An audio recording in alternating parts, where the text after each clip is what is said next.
Bom dia, querido aluno, querido ouvinte, você que nos assiste aí pelas redes sociais.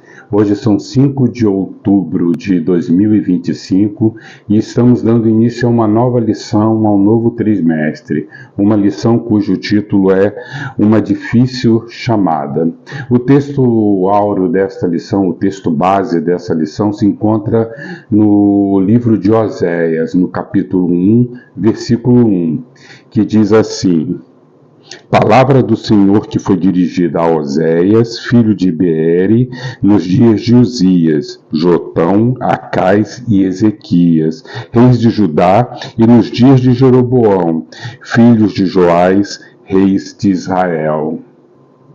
A lição nos apresenta o contexto histórico no qual Oséias, juntamente com Jonas e Amós, exerceu seu ministério, e que foi no Reino do Norte, em Israel, não em Judá, não na parte do sul. Esse ministério foi durante um período de profunda decadência moral, social e espiritual, que já vinha desde os tempos de Salomão. Lembrando que Salomão foi um homem sábio, mas porém vemos na história, quando lemos na palavra de Deus, que em determinado momento Salomão acabou se desviando de Deus, acabou se unindo com diversas mulheres, e o problema foi que essas mulheres eram de outros reinos e acabaram influenciando Salomão, eram de outros lugares, não eram da linhagem de Israel, e acabaram influenciando Salomão a práticas erradas diante de Deus. E com isso, Israel como um todo, e ali naquela época Israel o reino era unido, tanto Judá, o reino do sul, quanto o reino do norte, eram um reino só, e a partir dali, daquele momento, começa a haver um afastamento de ambas as partes, tanto de Judá, quanto do restante das outras tribos, Judá e Benjamim, e as demais tribos, diante daquilo que Deus desejava para o povo de Israel. Foi um momento difícil, foi um chamado difícil para Israel, para Oséias, visto que ele tinha que proclamar a palavra de Deus, e aí já estamos falando de muito tempo depois de Salomão, ele tinha que proclamar a palavra de Deus, ele tinha que trazer a sua palavra profética para um povo que estava afastado, para um povo rebelde, para um povo endurecido. Assim como Oséias, os cristãos de hoje também são chamados a ser sal e luz em um mundo marcado pelo pecado. E é o que lemos lá em Mateus 5, 13 e 14, e 1 João 5, 19. Temos que ser sal, temos que ser tempero, temos que fazer a diferença nesse mundo. Essa lição aborda 3 aspectos principais. O primeiro é assumindo que há dificuldades. Oséias conhecia a corrupção de seu tempo e foi chamado para denunciar pecado. E da mesma forma, nós que somos crentes, não podemos ser ingênuos quanto ao mundo em que vivemos, mas precisamos viver com firmeza na fé. O mundo é corrupto, vivemos em uma sociedade difícil e nós não temos que ter medo, nós temos que ter firmeza. Trazendo para a igreja também, eu não tenho problema nenhum de falar isso com vocês, nós temos problemas dentro da igreja, dentro do arraial do povo de Deus, dificuldades que precisam ser consertadas, precisam ser aplainadas. Eu vejo muitas pessoas se afastando do amor de Cristo, da fé em Cristo, justamente por viver experiências ruins dentro da igreja. Mas temos que compreender, é como nosso pastor, o pastor Klebel, mesmo gosta de citar, a igreja é um grande hospital. A igreja é um lugar onde tem pessoas feridas, pessoas doentes, mas em termos físicos, sim, mas não nesse sentido, no sentido espiritual, e que precisam de curas. Então nós precisamos ser firmes. Se eu vou me tratar, se eu estou passando mal e vou numa emergência, num hospital, não posso me escandalizar quando lá chegar de ver outras pessoas em estado às vezes piores do que o meu e sair dali escandalizado só porque eu vi isso. Não, eu vou lá me tratar. E a igreja é esse lugar, é esse ambiente. O povo de Deus. E quando eu falo de igreja aqui, eu não estou falando de estrutura física, mas eu estou falando do agrupamento de pessoas, eu estou falando do conjunto de pessoas que formam a igreja de Cristo. Esse sim é o meio, é o lugar onde eu tenho que procurar a cura para os meus problemas espirituais, para os meus problemas de distanciamento de Deus. Outro ponto também que nós, ou seja, voltando nesse primeiro ponto que eu falei, nós temos que assumir, temos problemas sim, e nós temos que enfrentá-los, né? Outro ponto que essa lição nos traz é sentindo o peso das dificuldades. O profeta enfrentou governantes injustos, sacerdotes omissos, e mesmo assim teria que proclamar a mensagem divina. Nada diferente de hoje, né? Os nossos políticos, os nossos líderes eclesiásticos, que muitas vezes abandonam a verdade de Cristo por interesses alheios, em outros interesses, né? Mas ainda assim eu não posso perder a minha fé. Eu como pastor, você como irmão, estudante da Palavra de Deus, membro da Igreja de Cristo, nós não podemos temer nem ficar chateado com isso. Ficamos tristes sim como seres humanos, mas nós temos que enfrentar isso daí. 2 Coríntios de 18 a 20, 2 Coríntios capítulo 5, de 18 a 20, nos diz: o ministério da reconciliação.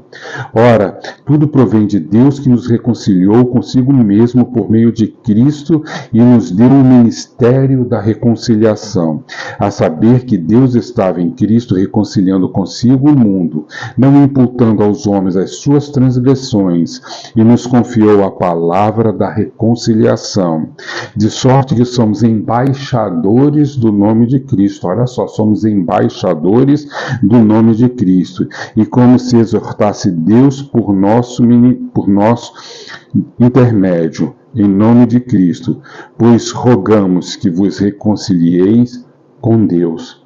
Olha que importante isso aqui, irmãos. Eu sou embaixador do nome de Cristo.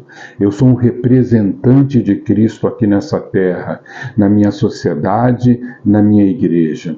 Então eu não posso me omitir de falar, de pregar a palavra de Deus. Eu não posso me omitir de denunciar o pecado. Eu não posso me omitir de servir a minha igreja. Só que eu tenho que tomar muito cuidado com essa questão de servidão. Ok, irmãos? Porque servir a igreja é estar disposto a caminhar com a igreja, é estar disposto a andar com o irmão que está necessitado. E nós vivemos em um mundo meio complicado, em uma sociedade difícil, e as pessoas têm pensamento às vezes muito afastado disso aí, e nós temos que sim pedir muita sabedoria com essa questão de servidão e de ajuda ao próximo. E o terceiro ponto é levando a esperança em meio às dificuldades, né? Oséias não pregava apenas o juízo, né? O juízo é um fato, há de acontecer. Aconteceu naquele contexto dele ali. Nós vemos ali Nabucodonosor, algum tempo depois, invadindo Jerusalém, tirando Jerusalém, o povo da sua terra, levando o cativeiro. Mas existe um juízo prometido para nós também, que há de acontecer, que é o segundo retorno de Cristo, quando o mundo será julgado, né? Então, mas nós não devemos só focar nessa mensagem. Nós devemos focar também, e muito mais ainda, que Deus deseja atrair o povo ao arrependimento, à reconciliação. Que Deus, apesar de nossos pecados, apesar do homem tão afastado de Deus, Ele deseja trazer sim o homem de volta para si. Aliás, o plano de salvação visava isso, né? Foi o meio que Deus nos proveu para que nós pudéssemos ter acesso a Ele. O profeta não era um espectador distante, mas alguém que sentia a dor do povo e transmitia a mensagem de amor e graça de Deus. A nossa mensagem tem que ser o amor de Deus. O juízo há de acontecer sim, coisas vão acontecer mais adiante nesse mundo, Deus se manifestará de forma a manifestará o seu juízo a esse mundo, mas a nossa mensagem agora é o amor de Cristo, que restaura, que santifica, que nos dá um novo poder e uma nova vida nesse mundo. Take 2. Irmãos, vamos ao primeiro tema. Assim, assumindo que há dificuldades. Esse é o primeiro ponto da nossa revista. E eu gostaria de trazer para vocês o texto de Oséias, capítulo 1, versículo 2. Porque a terra adulterou, apartando-se do Senhor. Isso é interessante, irmãos. E nós temos uma pequena metáfora, né? O pedaço de carvão que está aceso, que está incandescente, está ali muito quente. Mas se a gente colocar esse carvão num monte de cinzas, longe da fogueira, né? Ele perde calor, ele perde a sua eficiência, a sua eficácia, né? E do mesmo modo, nós como cristãos, se nos mergulharmos, se nos misturarmos ao mundo, né, vamos perder o brilho, perder a fé. E aí eu queria trazer algumas perguntas aqui para reflexão do querido irmão, do querido ouvinte, né, para que possamos pensar e refletir a nossa situação no mundo neste atual momento, né. E a primeira pergunta é: por que é tão difícil permanecer fiel a Deus em uma sociedade que valoriza tanto o pecado, né? Como é difícil nós vivermos num mundo em que tudo nos direciona para longe de Deus, e quando falamos de pecado aqui estamos falando de nos afastar dos nossos objetivos, do nosso objetivo, e o nosso objetivo sempre é Jesus Cristo, nosso objetivo sempre é Deus através de Jesus Cristo, e nós optamos estar longe de Jesus Cristo justamente por causa do pecado, das coisas que o mundo nos oferece. Era assim no contexto de Oséias, era assim que as coisas aconteciam ali, e era difícil para Oséias pregar. Você já tentou pregar para uma pessoa que não tem desejo nenhum de Cristo? Que sabe que a sua condição é ruim, é triste, é deplorável, mas mesmo assim não quer saber de Cristo, quer estar longe de Cristo, né? E era assim que Oséias enfrentava aquela situação ali daquela sociedade que não queria saber de Deus. Gostava sim de fazer a liturgia ali do templo, da religião, mas Deus mesmo estava longe do coração deles, porque eles faziam alianças com o pecado, eles faziam alianças com o mundo, né? Outra pergunta que eu queria fazer para você: que sinais de decadência espiritual você enxerga no nosso tempo e que foram semelhantes ali, aquele contexto de Israel? O que você tem visto de tão errado nesse mundo que precisava ser consertado à luz da vontade de Deus? Essa é uma pergunta para você fazer uma reflexão, né, sobre o mundo, sobre a igreja também, né, sobre as coisas que tu vê que estão longe, afastadas da mensagem de Deus. Terceira pergunta que eu gostaria de deixar para o irmão: você acredita que Deus ainda chama pessoas para missões difíceis, como chamou a Oséias? Será que isso ainda existe nos dias de hoje? Será que acontece? E aí vem uma outra pergunta: e se ele chamasse você, qual seria a sua reação? Querido irmão, ele já te chamou. No dia que você aceitou Jesus Cristo como Senhor e Salvador, implicitamente você já estava aceitando essa missão. Foi para isso que Ele te chamou de volta para Ele, para pregar essa mensagem de restauração. Não só pregar, mas viver também essa mensagem de restauração. E você é como aquele profeta. Às vezes vemos coisas erradas na nossa sociedade, às vezes nós vemos coisas erradas nas nossas igreja, mas nós nos omitimos, nós nos escalamos. Sei que é difícil às vezes abrirmos a boca para falar, mas podemos divulgar e expor o pecado de diversas formas, de diversos atos, de diversas maneiras, e não necessariamente somente com a palavra verbal, queridos irmãos, não somente dessa forma verbal, mas podemos sim com nossos atos, com nossas atitudes, com nosso amor, colocando os frutos do Espírito, que eu sempre coloco aqui nas minhas lições aqui, que devemos colocar os frutos do Espírito para fora, adubar esses frutos para que eles possam ser latentes, visíveis, relevantes na nossa sociedade e na nossa igreja. Como podemos equilibrar, outra pergunta, como podemos equilibrar a coragem profética e o amor compassivo ao lidar com o pecado ao nosso redor? Como podemos fazer esse equilíbrio, né? Como podemos lidar com isso de forma tal que não venhamos a nos contaminar com esse pecado? São questões, irmãos, que eu coloco para os irmãos, que nós precisamos aqui estar pensando, procurando viver de forma tal que possamos ser relevantes sim na nossa igreja, na nossa sociedade, sem nos contaminar.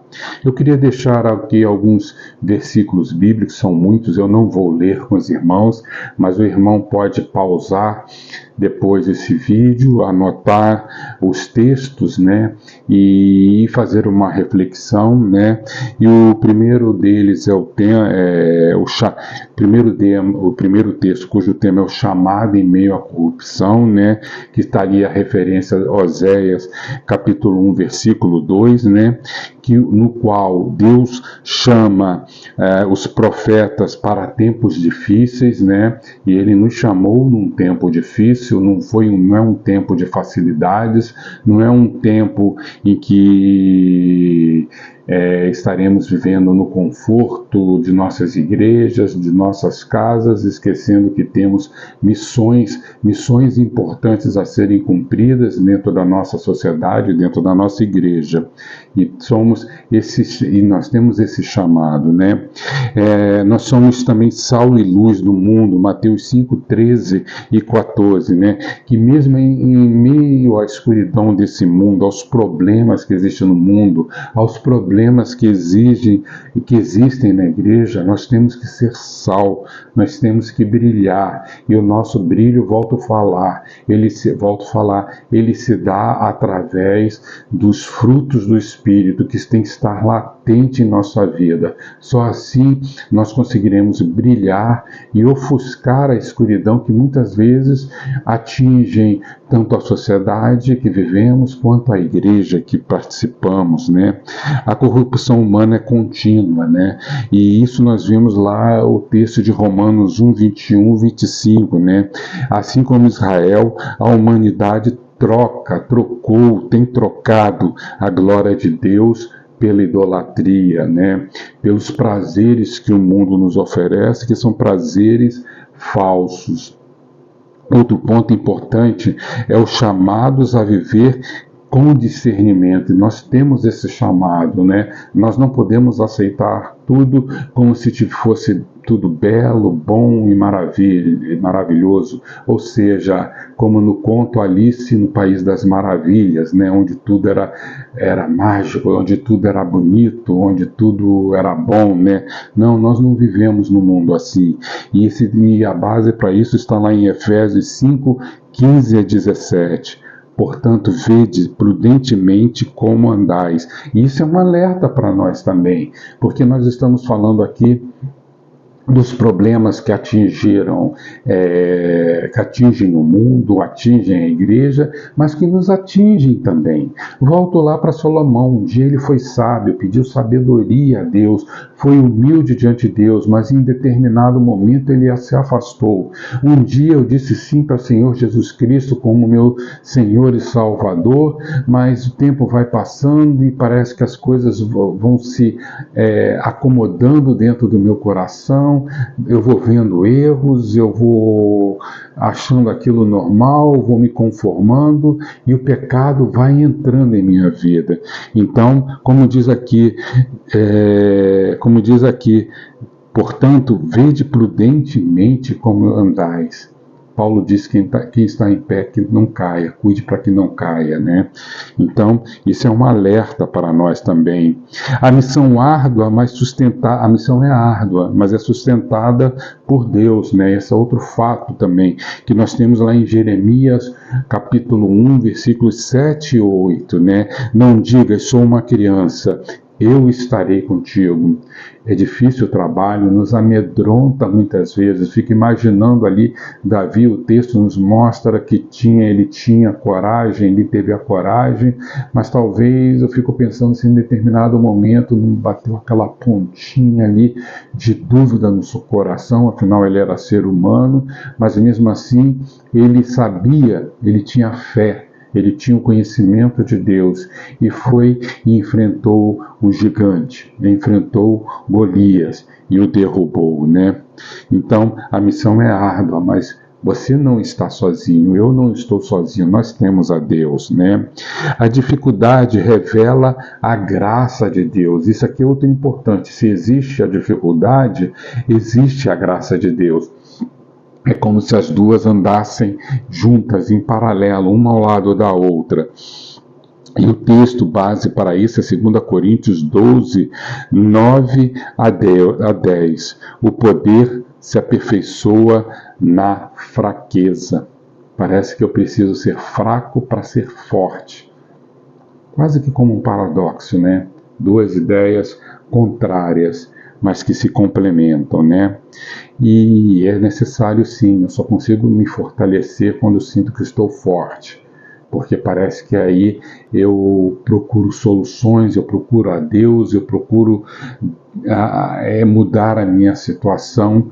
Isso se eu estiver disposto a isso, né? Porque tem pessoas que gostam de se entregar, mas parece que sim, que eu preciso da fraqueza para que eu me torne forte. E por fim, a fidelidade no meio da perversão. Filipenses 2,15. Brilhai como astros no mundo, no meio de uma geração corrompida, né? É o que eu volto a falar. E eu só vou conseguir brilhar através dos frutos do Espírito. Final do take 2. O segundo ponto da nossa revista é sentindo o peso das dificuldades. Isso era algo que o profeta Oséias, né, sentia profundamente, né, vivendo ali em meio àquele povo infiel, né, vivendo ali debaixo de líderes que eram omissos, né, que sabiam que existiam os problemas, os erros, e ao invés de procurarem consertar esses erros, porque eles tinham o poder para isso, né, eles eram políticos, né? E todo político tem esse poder, tem essa capacidade, mas ainda assim eles deixavam correr frouxo, como se diz por aí. E Oséias, ele sentia esse peso. Nós temos também no relato do livro de Oséias que ele se casou com uma mulher que era infiel, uma prostituta, e então ele sabia muito bem o que era ser submetido à infidelidade, pois ele sofria com isso, né? A traição, né? Vamos dizer assim, né? Ele conhecia Deus.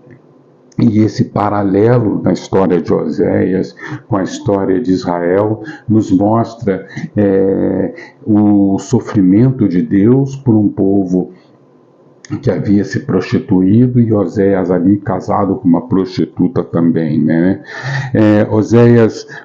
Deus fala para Oséias no versículo 7, né? Mas porém vem a esperança, né? Que vem sempre de Deus, né? Eu os salvarei não pelo arco, nem pela espada, nem pela guerra. Né? Não é pelas questões humanas, não é pela sabedoria humana, não é pelos atos políticos, né? Que o mundo será consertado. Não. nós até brigamos para que algumas coisas sejam melhoradas em termos de sociedade ou até mesmo dentro da nossa igreja. Afinal, nós somos seres políticos, né? Por mais que nós não gostamos, e política tem a ver muito isso com a questão do bem-estar social, né? Mas isso que deveria ser política, mas nós vemos que isso foi deturpado, né? Mas nós temos que ter certeza de que não será por essas questões aí que o mundo será consertado, que a igreja será consertada, né? O mundo será consertado e a igreja será restaurada, né? Com a ação e com o poder de Jesus Cristo, né? E aí eu vou deixar uma pergunta para você. Você acredita que soluções humanas conseguem resolver o problema do pecado? Não, irmão. Por mais que eu tente, eu não vou resolver o problema do pecado. O problema do pecado, aliás, já foi resolvido. Cristo na cruz. Ali foi a solução do pecado. E quando eu olho para Cristo na cruz, e eu o adoro ali, e eu me submeto a isso, aí sim eu estou começando a dar solução para o meu pecado. Eu estou dando um sinal, estou dando um passo para que o pecado na minha vida seja solucionado. Mas a solução é Ele. O passo é só um instrumento ali que eu dou, é só uma atitude, mas quem solucionou o problema do pecado foi Jesus Cristo. O terceiro ponto que nós temos em nossa lição é levando esperança em meio às dificuldades. Oséias não pregava apenas juízos, como eu já disse aqui, mas também a esperança. Deus dizia em Oséias 2,14: Todavia eu atrairei e levarei para o deserto, e lhe falarei ao coração. Nós temos que pregar a mensagem. Eu conheço muitas pessoas que gostam muito de focar a mensagem lá em Apocalipse, no retorno de Cristo, na justiça de Deus que vai ser ali proferida, né? Nos eventos que vão acontecer, que muitas vezes até nos assustam, porque parecem que ser tão fortes e tão tremendos que vai ser algo assim meio que como um filme de Hollywood, vamos assim dizer. Mas, irmãos, isso é algo que acontecerá quando Deus achar que deve acontecer. O meu objetivo agora, a minha missão, é proclamar o amor de Cristo, é fazer discípulos de Cristo. Não adianta nada eu trazer pessoas assustadas para o Evangelho, assustadas com o retorno de Cristo e com os eventos que acontecerão, mas se essas pessoas estão ainda com o coração longe de Cristo. Por isso eu tenho que pregar a elas o amor de Cristo. Por isso eu tenho que viver com elas o amor de Cristo, para que assim elas possam ser contaminadas, vamos assim dizer, com esse amor e possam também propagar esse amor. A solução desse mundo, queridos irmãos, está no amor de Cristo, está no gesto do amor de Cristo e na vida do amor de Cristo, em nossas vidas e que nós temos que espelhar. Então, essas pessoas gostam muito de focar os últimos tempos, ok. Faz parte, está na Bíblia, são possibilidades que estão escritas aqui na Bíblia, né? E nós aceitamos sim. Mas agora, no tempo presente, é imperativo que eu viva e pregue esse amor. E eu estou falando, botei primeiro que eu viva, né? Porque não adianta nada eu falar, eu pregar, mas se eu não vivo esse amor de Cristo, e aí se eu pregar e não viver esse amor de Cristo, eu estou proferindo uma mentira, ou seja, minha vida é uma mentira, porque a minha vida é a minha pregação. Então, nós temos que viver primeiro esse amor de Cristo, né? De que forma você pode ser um portador da esperança para alguém esta semana? Essa é uma pergunta que eu separei aqui para fazer para vocês. Eu já dei a dica aí, não vou responder. De que forma você pode ser um portador de esperança para alguém esta semana, né? Pense nisso, queridos irmãos. Então, queridos irmãos, essa foi a nossa lição de hoje, né? Eu sempre gosto de falar, as pessoas reclamam às vezes, né? Os irmãos reclamam às vezes que desenvolver o trabalho na igreja sempre com dificuldades, sempre existem problemas. Eu gosto sempre de dizer que a obra de Deus sem dificuldades, sem problemas, não é a obra de Deus. Porque, como falei, parece que caminham juntos ali, a dificuldade e a graça de Deus. E é nessa dificuldade que a graça de Deus se manifesta e se mostra presente na nossa vida. E foi assim com Oséias, com a sua pregação profética, que nós estaremos estudando mais profundamente nesse trimestre, e é assim com nossa vida, né?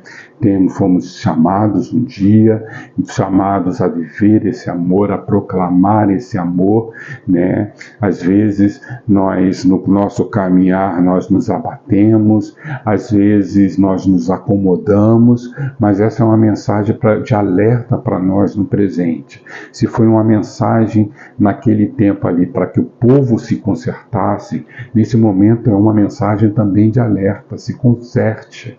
Olhe para os seus erros, olhe para as suas dificuldades. Se eu quero consertar a minha sociedade, se eu quero consertar a minha igreja, o primeiro passo é consertar a mim mesmo.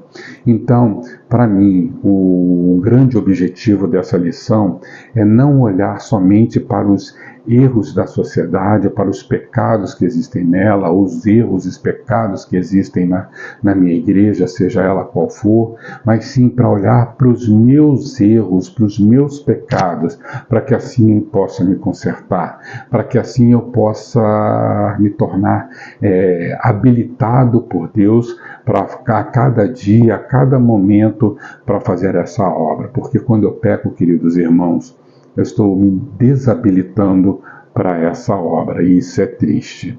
Essa é a lição de hoje, a minha oração, o meu desejo no meu coração é que você possa fazer o bem a cada dia, possa procurar ser uma pessoa melhor, um cristão melhor, possa olhar para a sua vida em primeiro lugar, ver o que você precisa consertar, ver o que você precisa pedir perdão a Deus, denunciar esse pecado para Deus, veja bem, denunciar para Deus, né? Não necessariamente você precisa abrir a boca para o mundo e colocar o seu pecado para o mundo, mas você precisa denunciar isso sim para Deus, para que Deus possa lhe ajudar nesse momento a ter a cura desse erro, desse pecado, que às vezes são pecados, existem pecados que são mais, precisam ser mais trabalhados, como por exemplo os vícios, né? Que você não consegue largá-los de uma hora para outra, e é só o poder de Deus que pode sim lhe restaurar.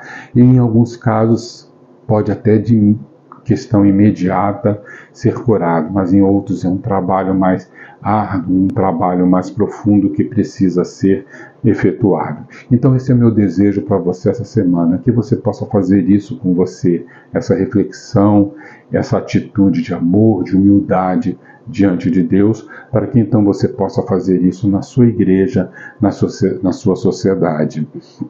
E você que nos ouve, né, pelas redes sociais, aí pela internet, né? Se você não faz parte da igreja, ou de alguma outra igreja, né? Quero lhe fazer o convite que venha assistir os nossos cultos, venha participar presencialmente conosco aqui na Primeira Igreja Batista de Nova Iguaçu, porque será uma alegria para nós estar caminhando com vocês, estar lhe servindo, estar lhe ajudando nesse processo de amor e santificação da Igreja de Cristo. Amém, querido irmão.